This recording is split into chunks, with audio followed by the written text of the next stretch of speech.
सोलापूर जिल्ह्यात अपघाताचं प्रमाण दिवसेंदिवस वाढत असताना कुंभारी इथं नवीन विडी घरकुल परिसर मात्र प्रशासनाच्या पूर्णपणे दुर्लक्षित राहिलेला दिसत आहे।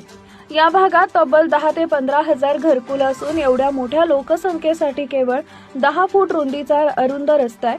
त्यावरून उभे राहिलेले हजारो खड्डे नागरिकांच्या जीवाशी खेळताना दिसत आहेत। स्थानिक नागरिकांचा असा आरोप आहे की गोदुताई परुळेकर सामाजिक संस्था असो किंवा प्रशासनातील जबाबदार विभाग या समस्येकडे कानाडोळा केला जातो आहे। धक्कादायक बाब म्हणजे या अरुंद आणि खड्डेमय रस्त्यावरून 16 टायर आणि 12 टायरचे अवजड वाहनं बेधडक वेगाने धावत आहेत। प्रश्न असा आहे की उद्या इथे एखादा मोठा अपघात झाला, एखाद्याचा निष्पाप जीव गेला तर त्याची जबाबदारी कोण घेणार? ग्रामीण वाहतूक शाखा या भागात कारवाई का करत नाही? या अवजड वाहनांना आशीर्वाद दिले जात आहेत का की एखाद्या दुर्घटनेची प्रशासन वाट पाहते?